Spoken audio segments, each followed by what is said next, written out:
So I'm so excited to talk about your wonderful book, which I was so moved by. But before we talk about love in a time of war, I want to talk to you about your reporting in another conflict zone where you've been on the ground quite a lot recently, which is Ukraine. As we all know here, Ukraine was invaded by Russia about 4 months ago. This has set off a devastating war, a massive movement of refugees, a series of food and energy crises, and there doesn't seem to be any sort of end in sight where we are right now. Now, Lara, you have been on the ground in Lviv and perhaps other cities as well. So what I'd love for us to do is for you to give us some background information. Tell us, when were you in Ukraine? When did you leave? Tell us about your plans to return, and tell us what you saw when you were there.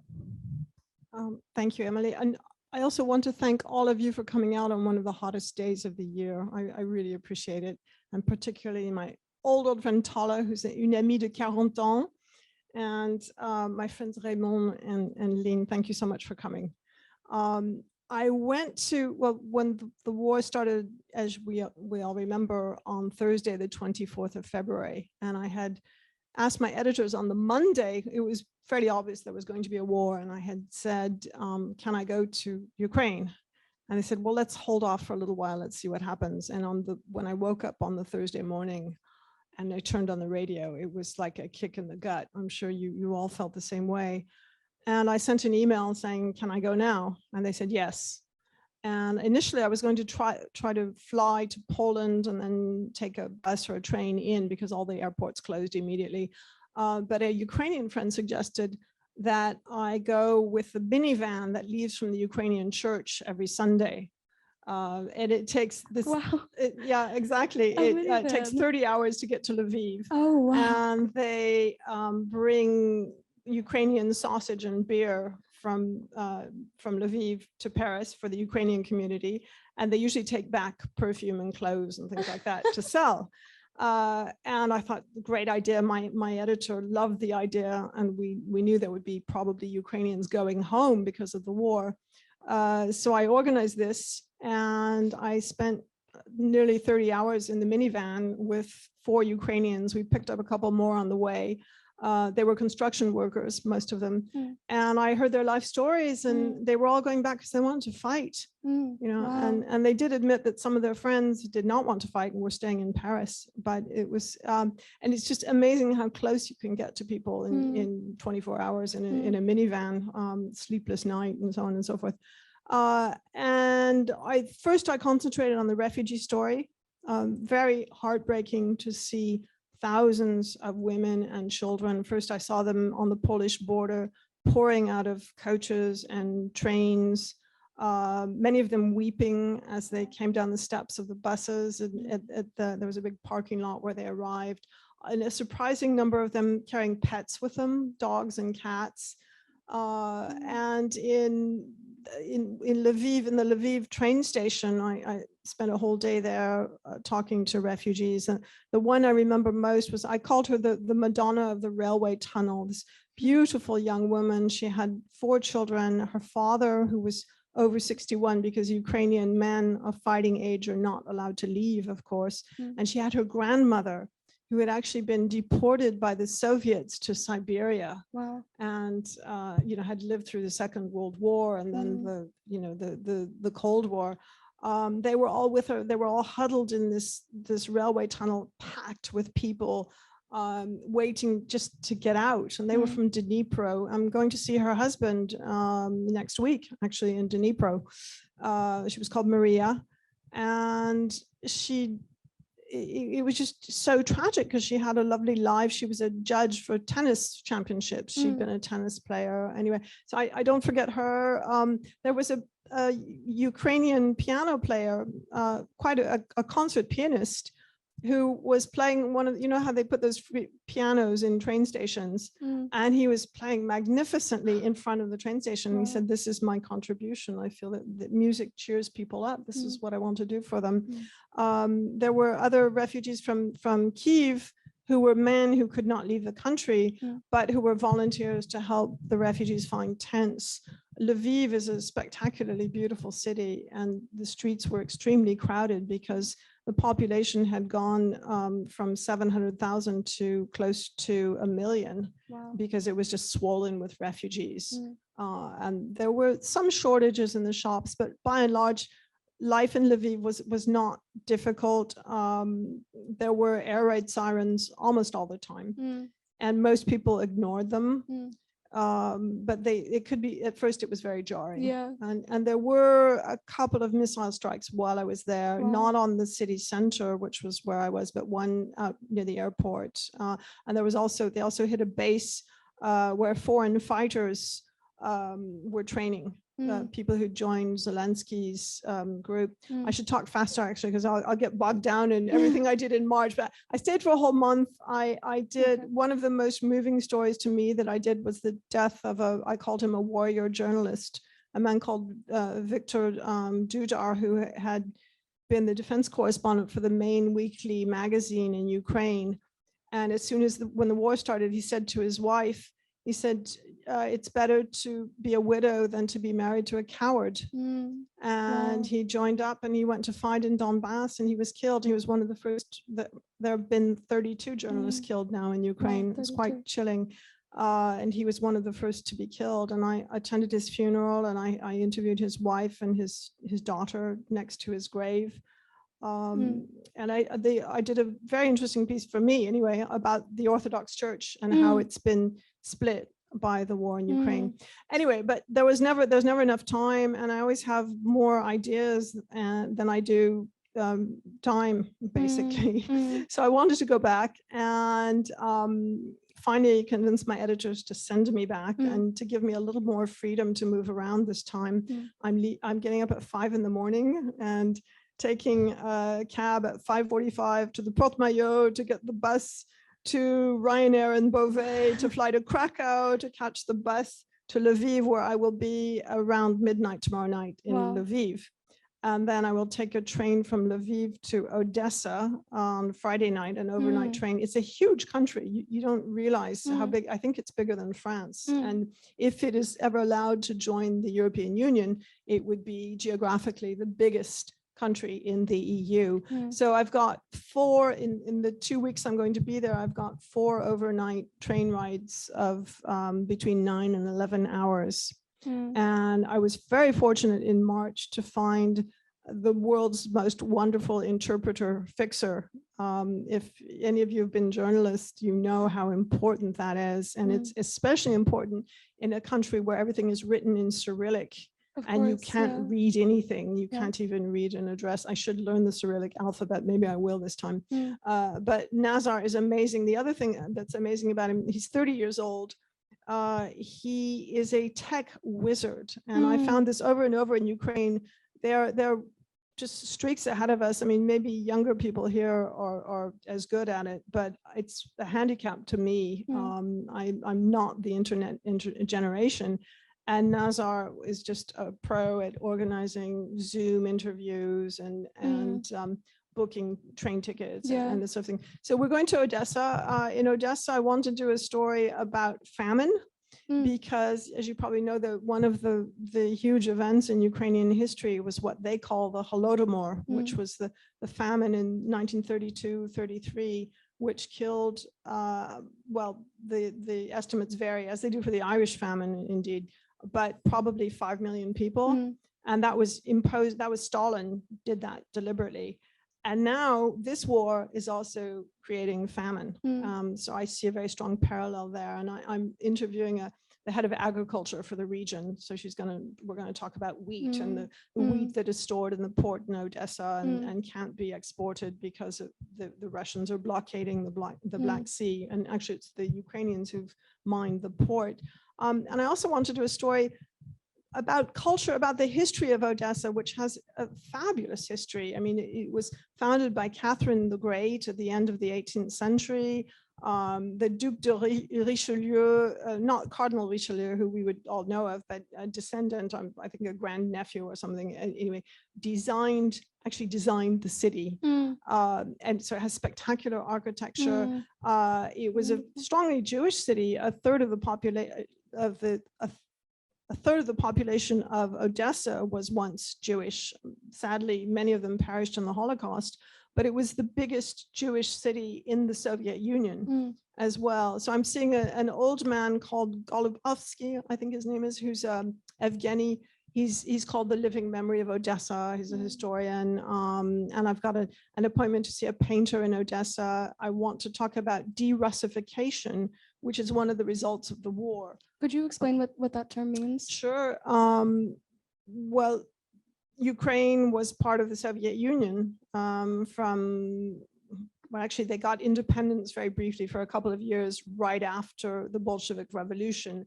Then they were absorbed into the Soviet Union. They got independence in 1991. And I can't begin to tell you the history because it's so complex and tortured and so on. What does it mean today? Today, it means they are trying to divest themselves of Soviet culture and the Russian language. And for example, the painter who I'm seeing in Odessa is a native Russian speaker. He spoke, exactly. A lot of people who grew up speaking Russian, who spoke Russian to their mothers, are now refusing to speak Russian. And they're saying this is a patriotic duty. And it's interesting, actually, they had decommunization after the fall of the Soviet Union, and now they're having de-Russification. So I'm working on doing that. Anyway, I'm trying to speed up. I'm going to Dnipro, which is the sort of rear base for the war in Donbass, and it's where all the wounded and dead are brought. And there's a huge cemetery that's filling up very fast. And I'm going with the man who organizes the mass burials in Dnipro. I'm going to Zaporizhia, south of Dnipro, which is also very near. It's on the way to Mariupol and so on. And it's the sort of last crossing point before you go into Russian territory. And there I want to do a big story on Cossacks, who are a very important part of Ukrainian history, but also a very important part of its present in that they get their fighting spirit from this Cossack tradition. Could you explain what you mean by that tradition? I'm still learning about them, but they're a sort of warrior class. It's not an ethnic group or religion. They started around the 16th century, and they were when Ukraine was part of the Duchy of Poland and Lithuania. And they were sort of, it wouldn't be fair to call them mercenaries, you might call them auxiliaries. They were warriors, and they had very strong values and ethics, but there were also a lot of people who claimed to be Cossacks who weren't really, and they at times had negative sort of image as thieves as well, you know. So I mean, there's a wonderful painting you might know by Repin, this Russian painter who there was an exhibition at the Petit Palais last year, and also in one of Guillaume Apollinaire's poems, he talks the Turkish Sultan told the Cossacks they had to come under his rule, and they refused, and they wrote him a very, very insulting letter, which is quite funny if you read Apollinaire's version. And so the spirit of defiance is, no, we will not be ruled by anyone else. When Zelensky announced that the war had started, he referred to he had a Cossack weapon beside him. What would a Cossack weapon look like? I think it was a club, actually. Okay. But interesting. So it's a very, very important part of their tradition. The thing that gave me the idea was I saw a photograph of a recruiting station in Kyiv when the war started, and they have these sort of folkloric pictures of Cossacks behind the desk. And it's something that you only realize when you're there how much a part of their culture it is, the Zaporizhian Cossacks. Anyway, from Zaporizhia, I go to Kyiv. In Kyiv, I will talk to the woman who's head of European affairs in the Rada, the parliament. I'm going to see someone in the foreign minister's office, possibly, fingers crossed, the foreign minister. I'll spend a day on the frontline villages, Bucha and Irpin, where hundreds of people were murdered by the Russians. I'd like to do a story, if I can, about rape, about the use of rape as a weapon of war. It's a difficult one, and it will depend if I can find people who want to talk about it. So that's a brief, long summary of my upcoming trip to Ukraine. It will be very interesting, I'm sure. I think we're all really excited to read, all of the by the Irish Times. Subscribe online. Everyone subscribe. I'd love for you to talk a little bit more about the patriotism, the morale you saw in Ukraine when you were there back in March, and how you think that will have changed when you're back. Do you think morale will be higher? Will it be lower? If you were to speak with the soldiers there, would they still be in the fighting spirits you saw them in March, or are you worried about what the spirit will be? I was amazed by the intensity of their fighting spirit. What do you mean intensity? I mean, I think it was born of anger, and I can understand if someone invaded my house, if someone came into my lovely little apartment in the 7th, not that little actually, but anyway, someone came into my home and said, we're taking, this is ours, we're taking it, get out, you know, I would be very, very angry, but there would also be a tendency to fall apart, you know, and so there's anger and sorrow and tears, but I found that the anger was stronger than the tears. And it's interesting, you ask how it's evolved. I don't know, because I haven't been there since the end of March, but from talking to Ukrainian friends, my impression is that it started out first on the morning of the 24th, people felt shock and terror.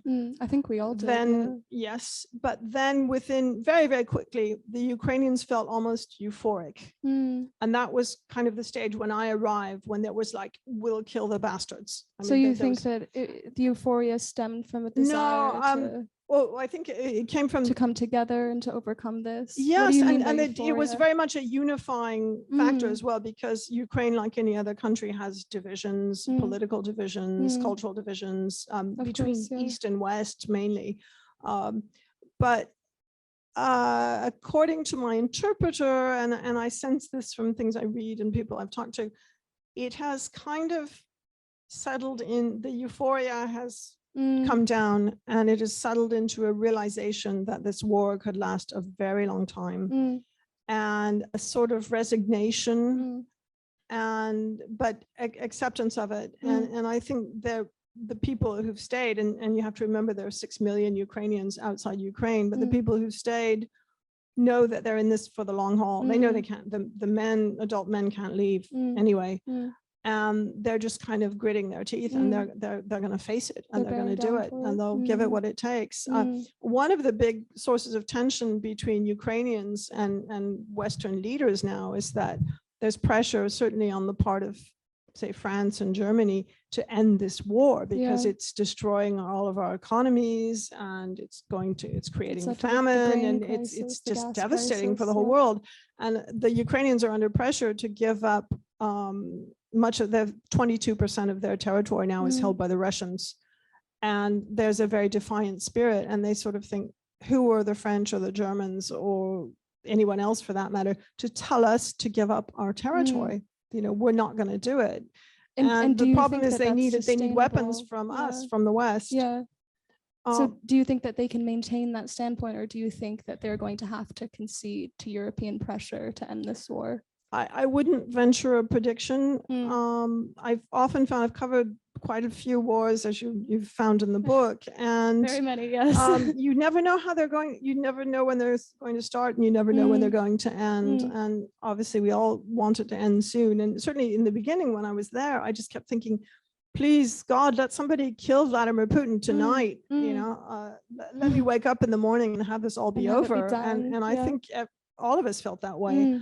And after a while, you realize that's probably not going to happen. And even if it did, there might just be more chaos and oppression and aggression and whatever. As you saw in the Middle East, when you kill one dictator, others pop up in their wake. I covered Iraq after the fall of Saddam Hussein, and it was horrible. It was much worse after Saddam, actually, than it was under Saddam. So there's no guarantee. I don't know how it will end. I don't think the Russians are ever going to give up. Zelensky has said many times that he would accept the borders as they were, or the territory as it was on February 24th, which means I think the Russians had, was it a third of Donbass then? But they didn't have Mariupol, and they had Crimea already. So at the very least, I think the Russians are going to keep that, or what they call the independent people's republics of Luhansk and Donetsk. That they will keep. The question is, are they determined to hold out for a land corridor all the way to Crimea, or even to Transnistria, which would mean taking Odessa. Do they have the means to take Odessa? Do they still want to go for Kyiv as they initially did? I don't know those things. You know, I'm not privy to Putin's mind. Or no whatever. one is at this point. No one time. is. Yeah.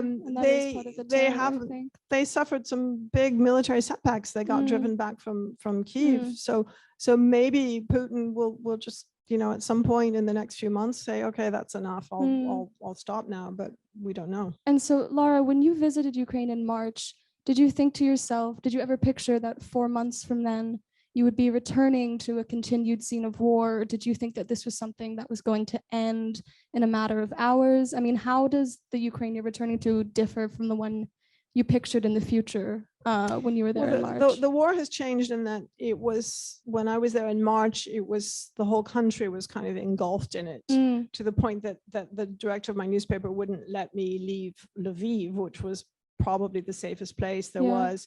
And now it's much more concentrated in Donbass, and it's become an almost First World War type trench and artillery war in Donbass and in the south as well.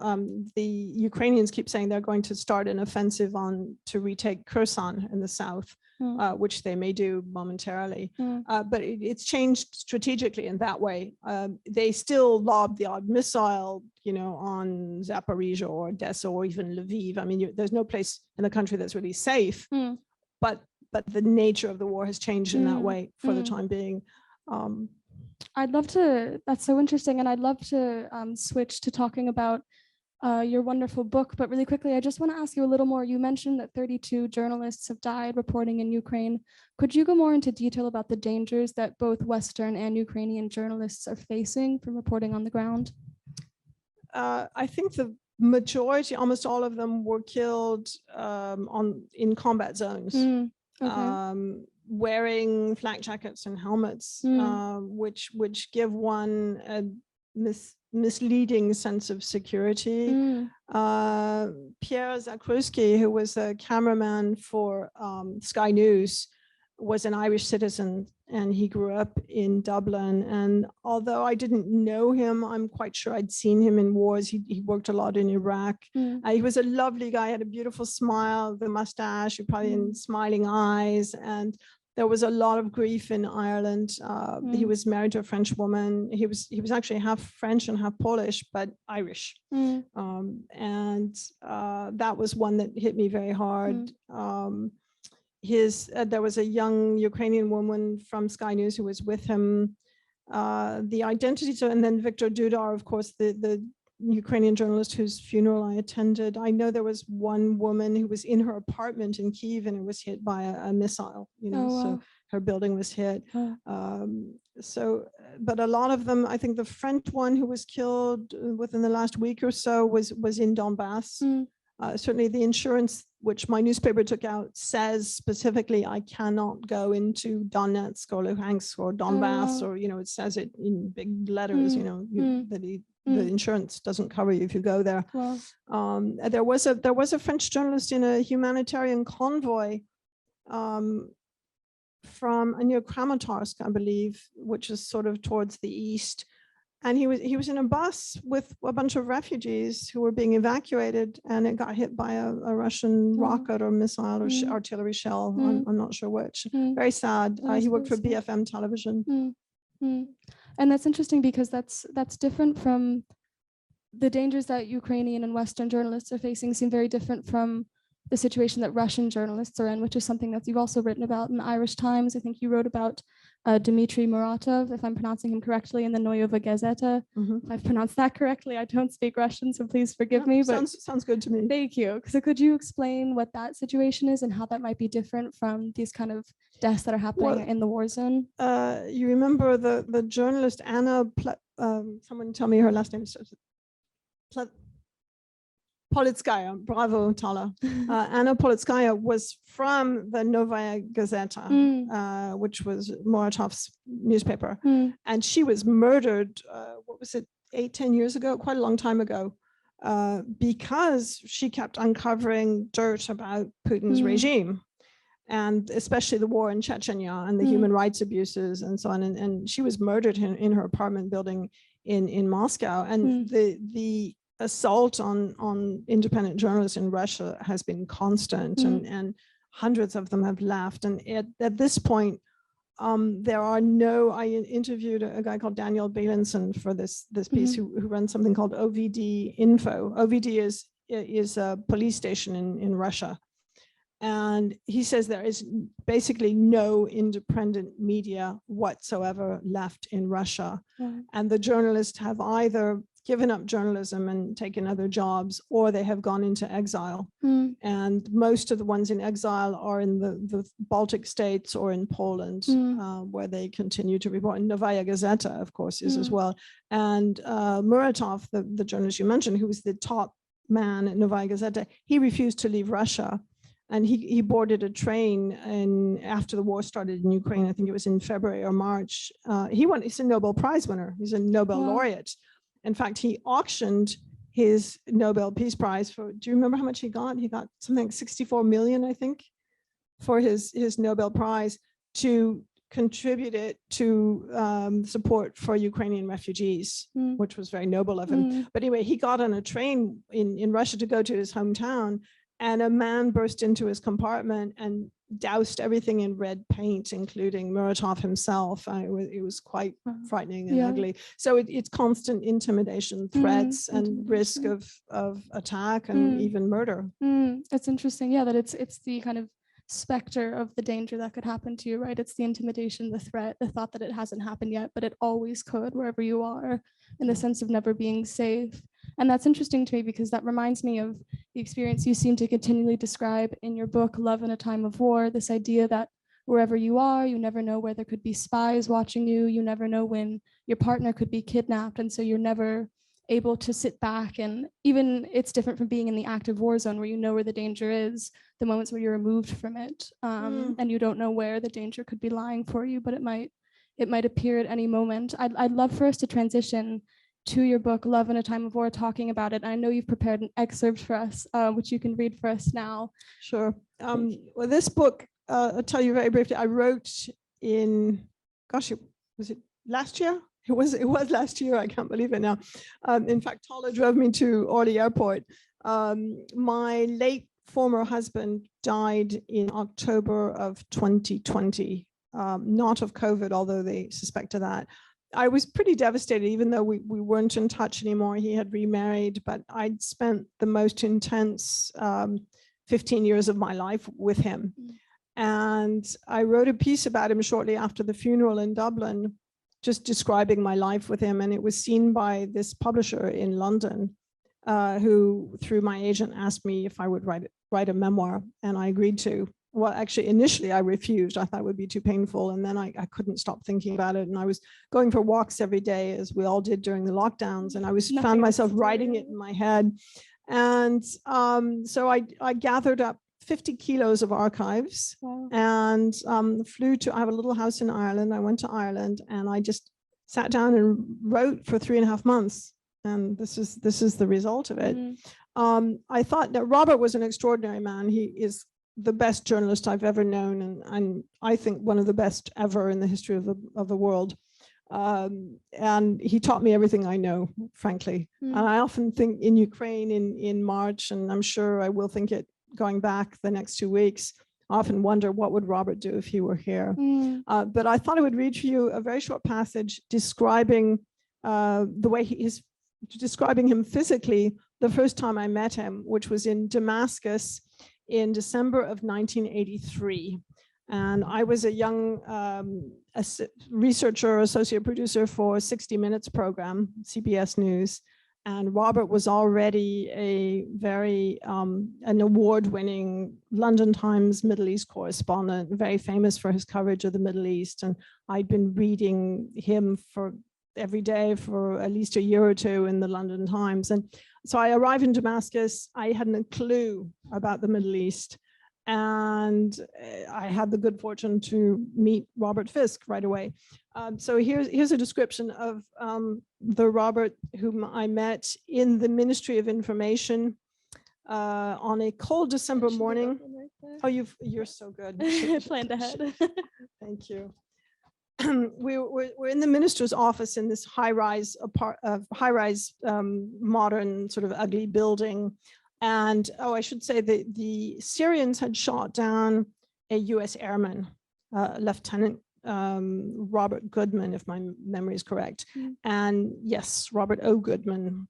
And there was this pack of journalists waiting to find out anything they could about the US airman. Robert stands a few feet away from me, throwing me sideways glances and winking. He seems to have springs in his legs. His wiry, elastic body bounces up and down with irrepressible energy. The Irish would say he is full of devilment. Robert's scruffy, boyish appearance contrasts with his reputation for erudition. He has tousled light brown hair, crooked teeth, a ruddy complexion, and pleasing blue eyes. His wire-rimmed glasses are smudged. Though he wears a belt, his trousers fall around his hips, so his shirt tails are hanging out. He hitches up his trousers with one hand while pushing the shirt tails down inside the waistband with the other. The shirt tails pull out again within seconds. He also cocks his head at an angle and blinks with one eye. These nervous tics never interrupt a constant flow of words. Robert travels light. Unlike the rest of us, he carries no reporter's bag, no tape recorder, just a small notebook and an old-fashioned pencil, which he holds up as if he is about to throw it at a dartboard. A Lebanese press card and a British passport protrude from his shirt pocket. His questions reveal more about the situation than the minister's turgid replies. Robert sidles up to me the moment the press conference is over. So, Miss Lara, how are you enjoying Damascus? Thank you for reading that, Lara. Yes, we can clap. Thank you. Thank you. What a beautiful picture. What a vivid picture of a man who was clearly so important for you, and who I really think I came to respect as well reading this book. I think you really conjure the depth of his intelligence and his all-seeing eyes. And it's interesting, in the book you call yourself a student of the Fisk School of Journalism. Could you tell us what the teachings of this school are? What did you learn? Well, we're skipping a very long story. I should say that after I met Robert in Damascus, we started an affair, and then I moved to New York to work for CBS. I'm trying to make this very short. I married someone else, which made things a lot more complicated. And he decided 4 years later to steal me from my husband, and basically came and got me in New York. And he said that he would live with me in Paris. And so we rented an apartment. Tola remembers that apartment. We rented an apartment in the Rue Monsigny in the 2nd arrondissement. And he said, he took me to Beirut once and said he just wanted me to see it because he would talk about it all the time and he wanted me to imagine it. So we had this fairly hair-raising journey for me anyway to Beirut in December of '87. Why was it hair-raising? Could you tell us? Well, because there were at least a dozen Westerners held hostage within a mile or two of where I was, chained to radiators in basements. And there were Syrian soldiers with assault rifles at checkpoints all through the city, and there were militiamen. And I was just an innocent girl from California. I mean, I'd never seen anything like this. And were you in danger? Was it likely that you would also be taken hostage? Well, they didn't take the later Islamic State took women hostages, but the Hezbollah never took women hostages, or at least not foreign women. No, they didn't take women hostages. But yeah, you didn't know if something was going to blow up. There were lots of car bombs as well, So yeah, it was certainly at the time was considered the most dangerous city in the world. Romantic. Yeah. Actually, it was romantic. We had a lovely candlelit dinner because there was no electricity, eating bread rolls and lumpfish caviar, which we thought, I didn't think it was real. We pretended it was real caviar with Lebanese wine. And it was one of the finest meals of my life. It was wonderful. But anyway, Robert said he would never go back to Beirut because it wasn't fair to me. And as we flew out on Middle East Airlines, after just one night in Beirut, there was a tear went down his cheek. And sure enough, 5 months later, we were we're back in Beirut. Spoilers, you went back. That was a good story. And that was pretty much where the Fisk School of Journalism started before that. It started, around the same time. It started when the Americans shot down the Iranian Airbus. You remember the USS Vincennes shot down the Airbus over the Persian Gulf. And it was, and this is how I lived with him for at least a decade. Hurry up, rush, throw some things in a bag, rush, get a taxi, get to the airport, get there. They called you the firemen, right? Yeah, we were in a sense firemen.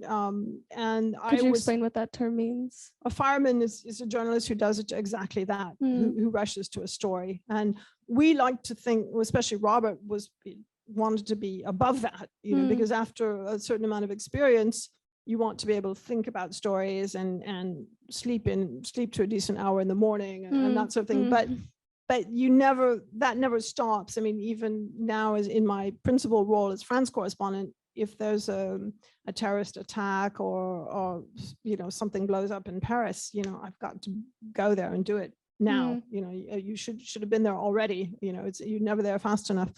Then anyway, we covered the Airbus and went to Bandar. The Iranians took us to Bandar Abbas to see the bodies, and it was stunning. I did my first pieces for the Irish Times then. We also did a hijacking of an Algerian plane. No, it wasn't an Algerian, it was a Kuwaiti airliner, which was hijacked by Islamic Jihad and ended up in Algiers.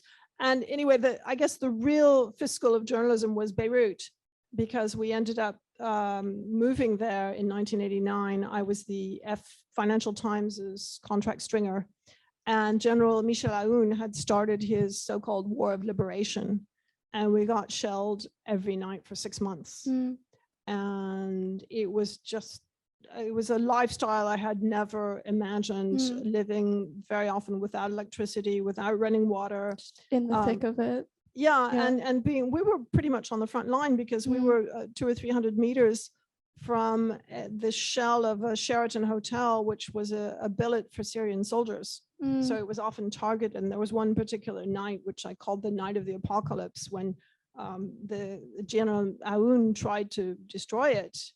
And it was the worst. I hope I won't be in any bombardments as bad as that, but it was just constant explosions pretty much all night long. And there was a wounded Syrian soldier came into our building, and our landlord was trying to care for him. And so I saw this man oozing blood out of his chest, like you and me sitting here now. That was the Fisk School of Journalism. But it was more than that. It was also Robert telling me, oh no, you buried the lead, that it's in the third paragraph, cut the first 2 paragraphs, they're boring, that's a cliche, it was things like that as well. He helped me with the writing, and he also he taught me that deadlines are sacred. You never miss a deadline. He taught me how to use a telex machine. I could go on, but you get the idea. Yeah, no, it sounds like a wonderful school, and I'm glad that you learned a lot as its pupil. We are going to open the floor up to questions in just a bit, but there's one last point I want to talk to you about. And I'm so sad we can't talk more about this book, because I could just ask you questions about it for hours. But something I noticed. I'm ready. We'll just keep going. Everyone's stuck here now. Bring out the champagne, it'll be fine. I noticed something in this book, which is an interesting tension between yours and Robert's constant commitment to the voices of the victims, and being, I think he always says you need to be neutral and unbiased on the side of those who suffer, and this idea of bearing witness to that, making sure that that's not forgotten, that that's put on the record. But at the same time, I think there's a cynical note to the book too, where Robert in particular is continually asking the question, what are we doing here? What is journalism achieving? There's a story with the children in Iraq who are suffering from cancer, and he raises funds for them, but ultimately he asks in his book, did I actually achieve something with that? And so I'm just wondering, I mean, you can tell us about this kind of this undercurrent of cynicism that ran through Robert, but I'd just like to know your thoughts. Do you think that journalism achieves something by bearing witness in this way? Do you think that looking back on the work you did in the Middle East, your reports made some sort of tangible difference, or do you feel yourself succumbing to the sort of cynicism that seemed to take over Robert as well? Wow, Emilie, these are You've got 5 minutes. The big questions. I don't think it was cynicism on Robert's part. Mm. I think it was age and realism. And he did say things like, I don't know if anything I wrote ever made the slightest bit of difference. And ultimately, I think all of us want to make a difference in the world. We're all looking for, a friend of mine said to me recently, I think you're looking for a meaning for your life. And I thought, yes, I am. Thank you very much. Observe it. Yeah. And it's true that in the bigger scheme of things, it probably doesn't make a difference. I think that a very good journalist like Robert does, because he changed the perception, for example, of Israel and its treatment of the Palestinians and the Lebanese. Certainly in Britain, he made a huge difference because he dared to criticize Israel, which is always very, very dangerous for a journalist. And that was challenging for you working for Time magazine too. It caused me big problems at Time magazine. It caused me enormous problems. And in fact, I left Time magazine for that reason. I don't know. I'm a lesser journalist. I frankly, I don't know if anything I wrote ever made a difference. I could say the same thing. Wow. Although I must say, I find it incredibly satisfying when I walk down the street in Dublin and a stranger comes up to me and says, oh, I read your article about this or that. And sometimes it's something you thought was important and profound. And sometimes it's an article about the Eiffel Tower or your cat, you know, but it is gratifying to know that people want to read you, that they've read it, that they've sometimes learned something from what you wrote. And it's very gratifying to win press awards. Robert used to cry when he when I got Features Writer of the Year last year. It was a digital ceremony because of COVID, and I fell off my desk chair. Wow. You know? I was so it makes one very happy. I think it's like an existential view of life, in that ultimately everything is futile, but you can create meaning within that. And I think that informing people is a calling. It's a vocation, and it's a noble calling, which is why I am deeply chagrined when people criticize journalism so much. I'm so fed up with hearing people say, oh, you journalists are all that the same, or I don't like journalists, or I distrust journalists. I think that, I mean, when you think that 32 journalists have died in Ukraine, I personally knew 3 cameramen in Algeria and Iraq who were killed on stories that I was with them and Robert. So I think that if you have to work, for me, it's probably the best profession because you learn constantly.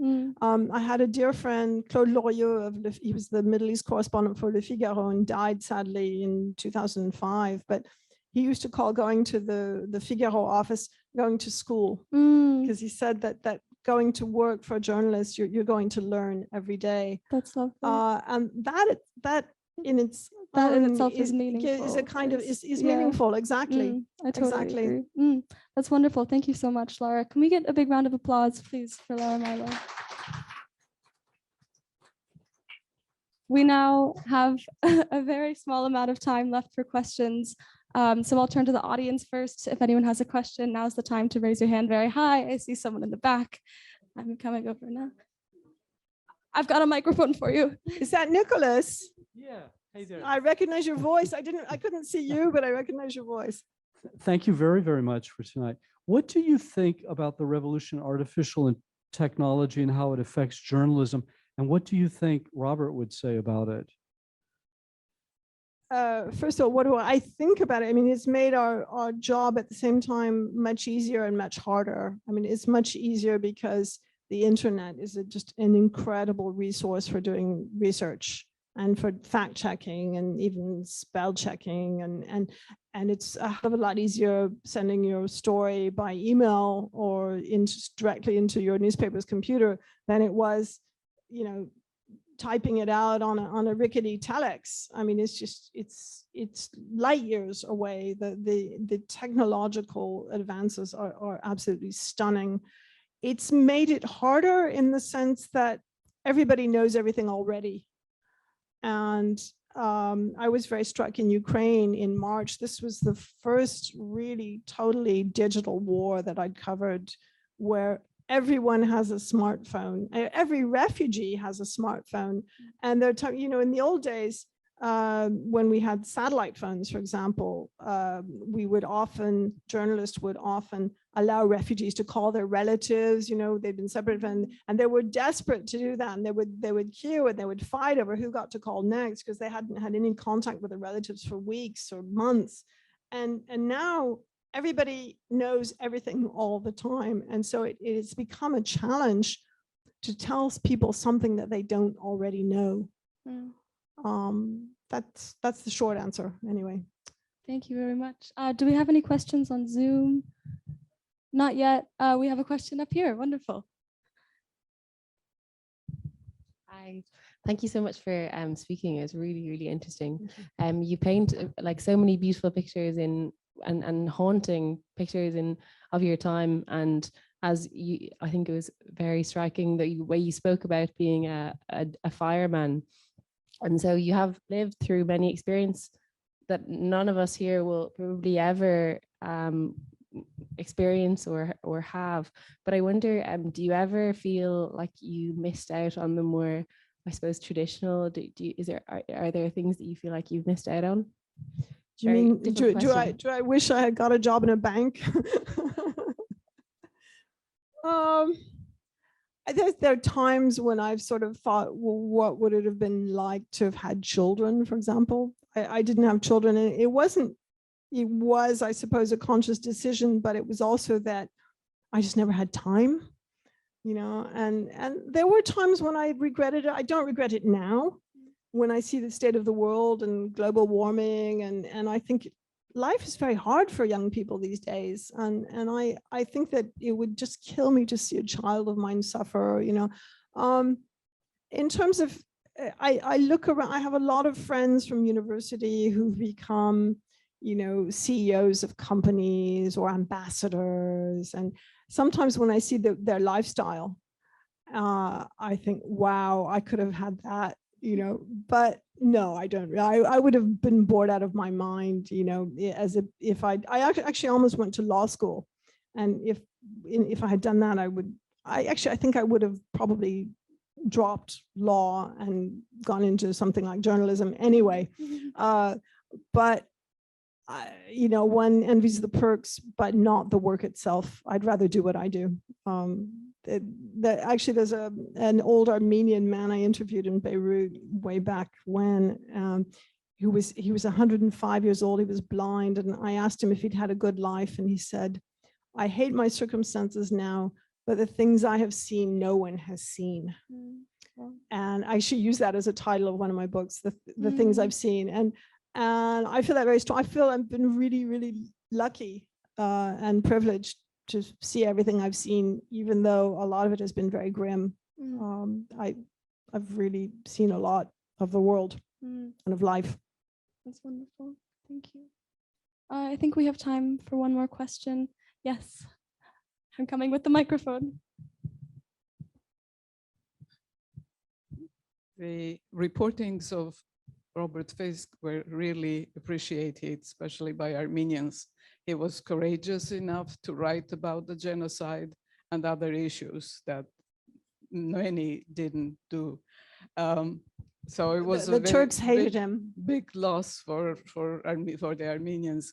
The connection with that is when there was a war in Armenia, the Artsakh, or known as Nagorno-Karabakh, 2 years ago, journalists were mostly absent. And why do you think Armenia didn't attract the attention of Western journalists when in a short time, in 44 days, about 5,000 young people were killed, over 10,000 were injured, and there are still prisoners of war that we cannot get back. Azerbaijan is a friend of Zelensky, and he provided them with white phosphorus And when they won the war in Armenia, Zelensky and Ukrainians celebrated.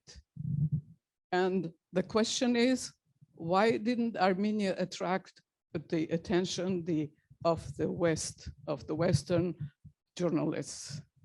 I'm sorry that it was not covered. I actually was in Baku in '93 when Armenia took a lot of Nagorno-Karabakh from the Azeris, but that's a whole nother story.